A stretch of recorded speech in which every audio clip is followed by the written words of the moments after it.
Hello students, welcome again to our channel Sun Physics. Last lecture में हमने gravitation unit start किया था और हमने Newton law of gravitation in vector form तक कवर किया था। अब हम उससे आगे चल रहे हैं। हम कवर करेंगे आज के लेक्चर में सुपरपोजिशन प्रिंसिपल और स्मॉल जी और कैपिटल जी में रिलेशन, और इससे आगे भी कुछ टॉपिक्स। तो आप उसे ध्यान से देखें। अगर आपने इससे पहले वाला वीडियो नहीं देखा है तो उसका लिंक इसके डिस्क्रिप्शन बॉक्स में आपको मिल जाएगा, वहां जाके उसे आप देख सकते हैं। देखिए, एक बार फिर से बताता हूं, सुपरपोजिशन प्रिंसिपल किस बारे में है। अगर एक मास पे बहुत सारे मासेस के कारण हमें फोर्स निकालना है, ग्रेविटेशनल फोर्स, तो उसके लिए सुपरपोजिशन प्रिंसिपल यूज होता है। क्या मतलब है इसका? जैसे सपोज हमारे पास एक मास है m नॉट, उसका पोजीशन वेक्टर है r नॉट। ये दूसरा मास है m1, इसका पोजीशन वेक्टर है r1। तीसरा ये हो गया m3, इसका m2 लगा लो, इसका पोजीशन वेक्टर r2। ऐसे ही कोई और लगा लो, ये वाला m3 पोजीशन वेक्टर r3। तो नेट जो फोर्स इसके ऊपर होगा, ये m1 वाला भी इसको अट्रैक्ट करने की कोशिश करेगा, ये भी अट्रैक्ट करने की कोशिश करेगा, ये भी अट्रैक्ट करने की कोशिश करेगा। तो नेट फोर्स कितना होगा? नेट फोर्स मान लिया F0 है, तो F0 is equal to F01, यानी कि m0 पे m1 के कारण फोर्स प्लस F02। F0 की जगह मैं F0 यूज कर रहा हूं। F0 is equal to F01 plus F02 plus F03 up to F0n। मान लिया n पार्टिकल्स हैं जो m0 पे फोर्स लगा रहे हैं। अब हमने जो लास्ट आर्टिकल पढ़ा था Newton law of vector form F12, वो था G m1 m2 by r square, और डायरेक्शन थी जैसे 1 पे 2 के कारण फोर्स होता है, ये 1 ये 2, तो 1 पे 2 के कारण फोर्स r12 डायरेक्शन में होगा। तो r12 यूनिट वेक्टर लिख दिया था इसको मैंने। या फिर इसको अगर हम और एक्सपेंड करें तो आपको याद होगा हमने लास्ट वीडियो में इसको इस तरह से लिखा था, r2 minus r1 vector by r2 minus r1 magnitude cube. ये हमारे पास F12 आया था। बिल्कुल यही कंसेप्ट यूज करते हुए मैं F01 को लिख सकता हूं G m0 m1, क्योंकि F01 जो है वो m0 और m1 के बीच में लगने वाला फोर्स है, m0 पे m1 के कारण फोर्स। तो किस डायरेक्शन में होगा? m0 पे m1 के कारण फोर्स 0 to 1। तो इसे मैं r0 r1 बाय r0 minus r01 magnitude cube plus G m0 m2 r02 by r02 magnitude cube plus up to कहां तक? G m0 mn r0 n by r0 n magnitude cube, ये लिख सकता हूं। और इसको एक्सपेंड कर देते हैं, इट विल बी, एक तो G m0 कॉमन आ जाएगा, अंदर रह जाएगा m1, it will be r1 minus r0 vector by r1 minus r0 magnitude cube plus m2 r2 minus r0 by r2 minus r0 magnitude cube up to so on. तो अगर मैं इसको general form में लिखूं, F can be written as G m0 summation mi ri minus r0 vector by ri minus r0 magnitude cube, where I belong to 1 to n। ये हमने I की form में इसका रिप्रेजेंटेशन कर दिया। This is called superposition principle. Next topic देखिए बेटा। Next topic is about relation between small ji and capital G. क्या होता है स्मॉल जी? हमें स्टार्टिंग की क्लासेस से पता है, this is called acceleration due to gravity. What is gravity? ध्यान दीजिए, एक होता है ग्रेविटेशन और एक होता है ग्रेविटी। ग्रेविटेशन है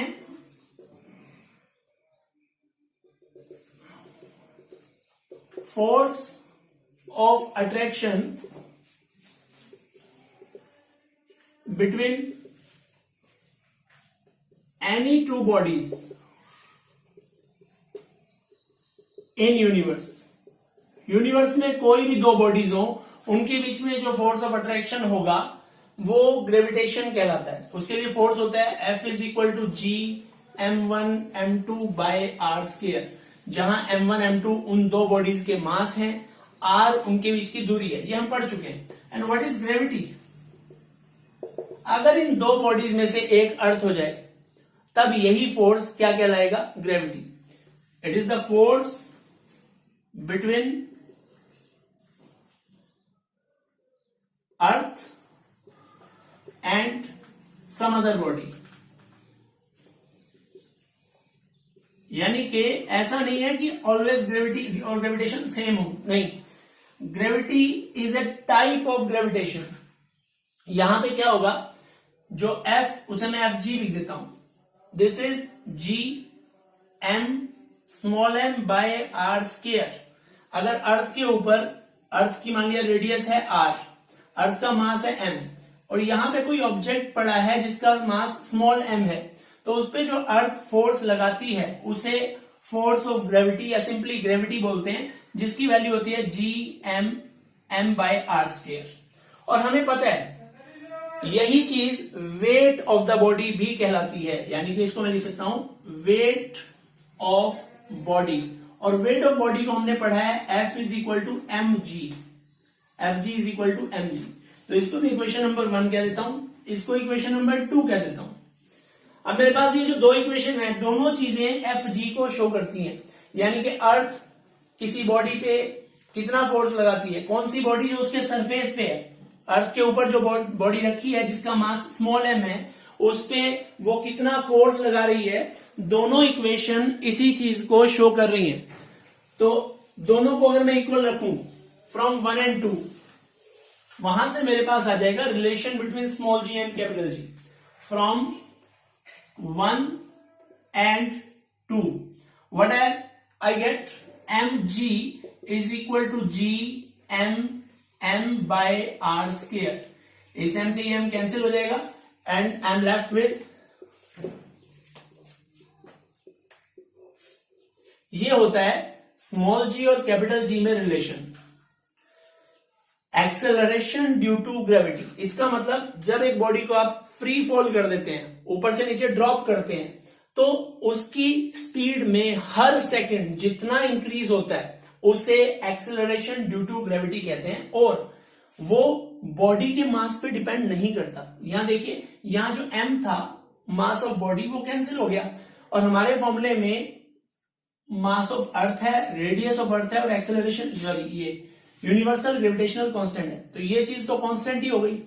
तो इस फॉर्मूले के हिसाब से एक तो बॉडी के मास पे g डिपेंड नहीं करता, प्लैनेट के मास पे करता है, प्लैनेट की रेडियस पे करता है. यहां मैंने m ले लिया मास ऑफ अर्थ.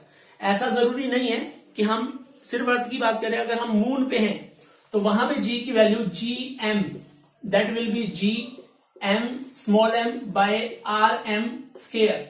यहां mm क्या है? This is mass of moon. ध्यान दीजिए ये m इससे प्रोडक्ट नहीं हो रहा है. It is like m1 m2 जैसे सबस्क्रिप्ट में लिखते हैं हम, वैसे लिखा हुआ है. ऐसे ये जो rm है ये r और m की प्रोडक्ट नहीं है. rm stand for radius of moon, mm stand for mass of moon, gm stand for value of g eight moon. तो इसका मतलब प्लैनेट के मास पे डिपेंड करता है, प्लैनेट की रेडियस पे डिपेंड करता है. जिस बॉडी की आप बात कर रहे हैं, जैसे मान लीजिए ये गिरा या ये गिरा, दोनों में acceleration due to gravity same होगा, क्योंकि वो बॉडी के मास या शेप पे डिपेंड नहीं करेगा. देखिए, this is our next topic, gravitational mass and inertial mass. देखिए, जब बॉडी पे फोर्स लगता है तो ऐसा भी हो सकता है कि वो अंडर ग्रेविटी मूव कर रही हो, यानी कि उस पर ग्रेविटेशनल फोर्स लग रहा हो, और ऐसा भी हो सकता है उस पर ग्रेविटेशनल फोर्स ना लगके कोई और एक्सटर्नल फोर्स लग रहा हो. उसके हिसाब से उसके जो मास होते हैं वो ग्रेविटेशनल या इनर्शियल हो सकते हैं. जैसे suppose F is equal to अगर mg है, तो यहां जो m होगा that will be F by g. This m is known as, इसको मैं m1 कह देता हूं ताकि आपको डिस्क्रिमिनेट करने में दिक्कत ना आए। Here m1 is known as gravitational mass, क्योंकि इसमें acceleration due to gravity involve है। लेकिन अगर किसी और केस में मान लिया f dash is equal to m2 और एक्सेलरेशन a हो जाए, ये a not equal to g है, यानी कि कोई और एक्सटर्नल फोर्स की वजह से कोई एक्सेलरेशन है, तो यहां ये जो m2 होगा this is known as f dash by a inertial mass. तो इसका मतलब मास ग्रेविटेशनल होगा या इनर्शियल होगा, वो एक्सेलरेशन पे डिपेंड करता है कि वो स्मॉल g की वैल्यू के बराबर है या नहीं है। अगर तो acceleration due to gravity involve है तो उस मास को कहेंगे ग्रेविटेशनल मास, और अगर acceleration due to gravity involve नहीं है, कोई और एक्सेलरेशन है, तो हम उस मास को कहेंगे इनर्शियल मास। इस टॉपिक में हम देखेंगे कि जी पे अलग अलग फैक्टर्स का क्या फर्क पड़ता है। सबसे पहला फैक्टर है हाइट। तो इफेक्ट ऑफ हाइट क्या होगा?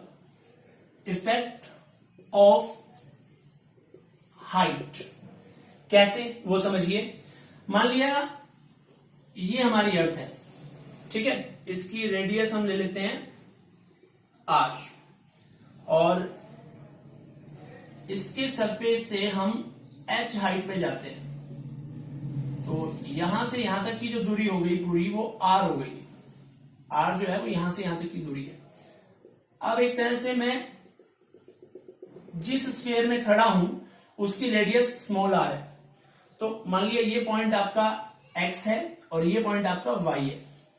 एट पॉइंट x जो g की वैल्यू होगी वो होगी gm बाय आर स्क्वायर। इसको इक्वेशन नंबर 1 कंसीडर कर लेते हैं। अब मान लिया h हाइट पे जो पॉइंट y है वहां पे g की वैल्यू g डैश हो जाती है। मान लिया एट पॉइंट y, यहां पे g डैश ले लेते हैं, G M by are square, where r कितना होगा बेटा? r प्लस h के बराबर हो जाएगा, यानी कि g dash is equal to G M by R plus H whole square, equation number 2। ये हम लिख सकते हैं। अब हमारे पास इक्वेशन नंबर 1 भी है 2 भी है, हमें g डैश चाहिए कि कितना हो जाएगा। मैं डिवाइड कर देता हूं, equation number 1 divided by equation number 2, what I am left with g by g dash. ध्यान दीजिए जब हम डिवाइड करेंगे gm यहां पे भी है यहां पे भी है, कैंसिल हो जाएगा, and I am left with 1 by are square by 1 by R plus H square. या फिर इसको हम लिख सकते हैं g by g dash is equal to R plus H by R, ये ऊपर भी स्क्वायर और नीचे भी स्क्वायर, या फिर अलग अलग ब्रेक करें तो 1 plus H by are square. अब ध्यान दीजिए अगर इसको मैं उल्टा कर देता हूं, g डैश बाय g कर देता हूं, I am left with 1 by 1 plus H by are square. ये मेरे पास इक्वेशन अभी आ जाती है। ये g डैश और g में रिलेशन है, यानी कि g की वैल्यू अर्थ के सरफेस से h हाइट ऊपर और अर्थ के सरफेस पे जो होंगी उनमें आपस में क्या रिलेशन होगा, ये इक्वेशन मुझे वो बता रही है। ये रिलेशन मेरे पास आ जाता है g dash is equal to g by 1 plus H by are square. अब इसमें दो केस बनते हैं बेटा।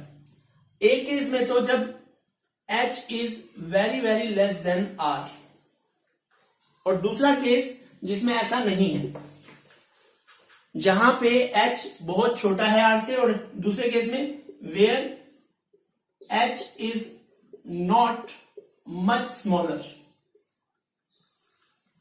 Then r। तो जहां पे स्मॉल नहीं है वहां तो इसी फॉर्मूले को हम आगे बढ़ाते हैं और एज इट इज इसी को रोक देंगे, तो ये हमारे पास आ जाएगा g dash is equal to g by 1 plus H by R whole square. इसी को फॉलो करेंगे, h की जो भी वैल्यू आएगी वो हम इस फॉर्मूले में रखते हैं, g डैश की वैल्यू उसके हिसाब से निकालते हैं।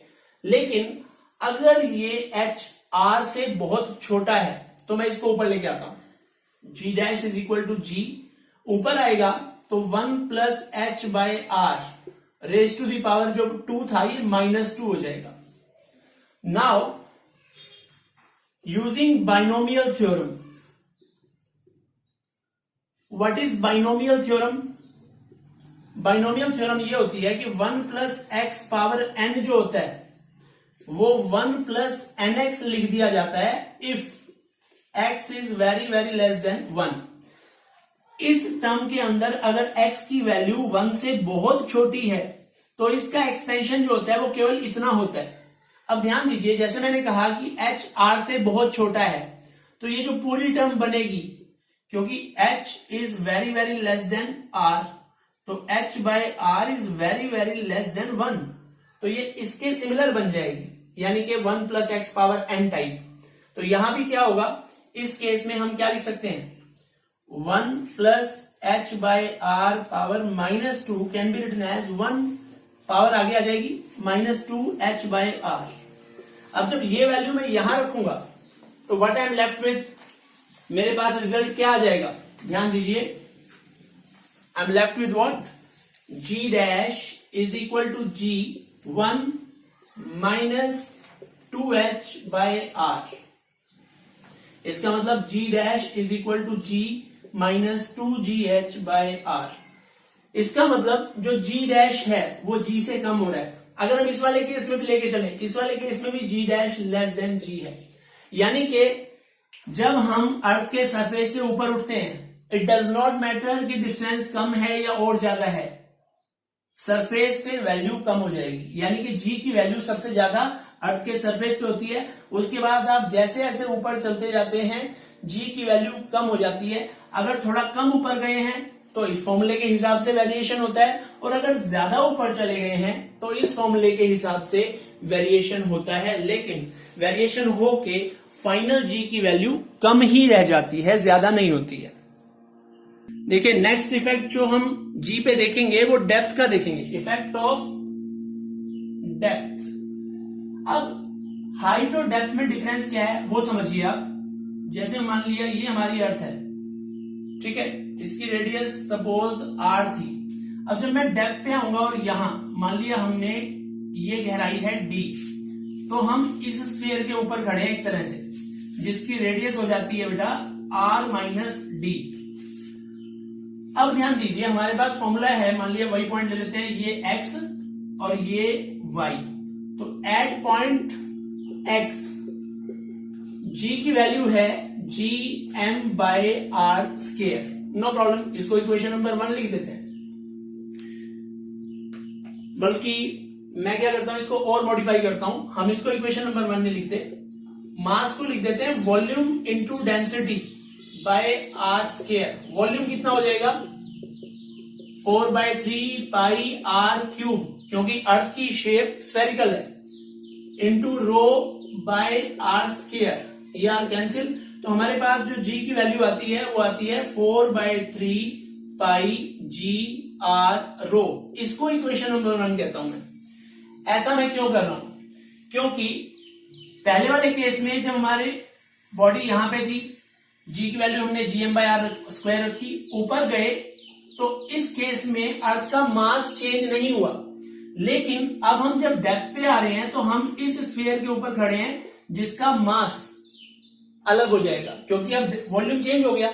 देखिए फॉर्मूला क्या है, मास होता है वॉल्यूम इनटू डेंसिटी। अगर डेंसिटी सेम भी है तो वॉल्यूम तो कम हो गया ना, पहले हम इतने स्फीयर पे थे, अब हम इतने स्फीयर पे हैं, तो वॉल्यूम कम होने से मास भी कम होगा। तो इसका मतलब मुझे फॉर्मूले को डेंसिटी की टर्म्स में लिखना पड़ेगा, तब मेरे पास एक्चुअल रिजल्ट आएगा। ठीक है, तो ध्यान रखिए डेप्थ में और हाइट में ये फर्क है। ऐसा नहीं है कि आप क्या करो, gm बाय पहले r प्लस एच किया था, अब r माइनस डी कर दो और बस लिख दो, वो गलत हो जाएगा, क्योंकि उसमें आपने मास को चेंज नहीं किया। यहां मास भी इन्वॉल्व है, इसीलिए हम इसको चेंज करेंगे और इस फॉर्मेट में लिख देंगे। अब मान लिया जब हम y पॉइंट पे आते हैं, एट पॉइंट y, वहां वैल्यू g डैश हो जाती है 4/3 पाई g, और रो तो चेंज होगा नहीं, रेडियस अब मैंने बताया कितनी हो गई r minus D, into rho, इसको इक्वेशन नंबर 2 कह देते हैं। अब इसको सॉल्व कर दो आप।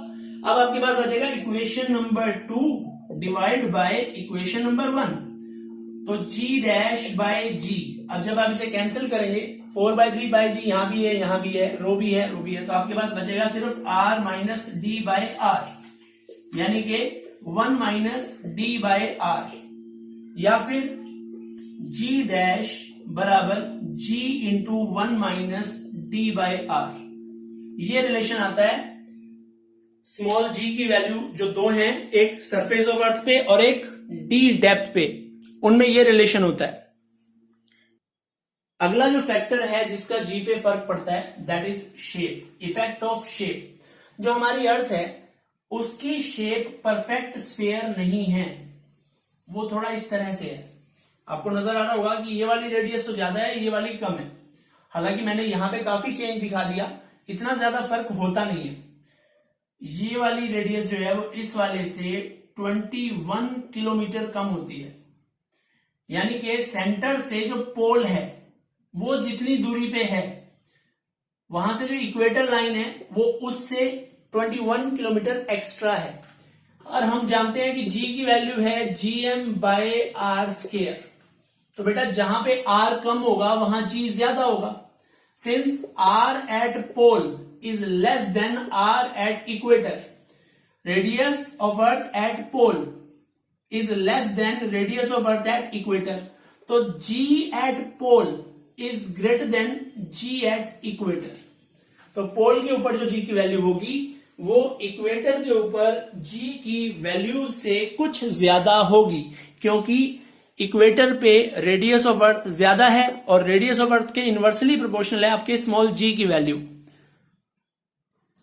डियर स्टूडेंट्स, एक और फैक्टर है जिसपे स्मॉल g डिपेंड करता है, that is latitude angle and rotation of earth, लेकिन वो हम इससे अलग वीडियो में कवर करेंगे। इस वीडियो में आप इतना ही देखें और इसे अच्छे से कवर करें, ताकि आज जो लाइव लेक्चर होगा वो इन्हीं फॉर्मुलों पे बेस्ड न्यूमेरिकल के क्वेश्चन हम उसमें करेंगे।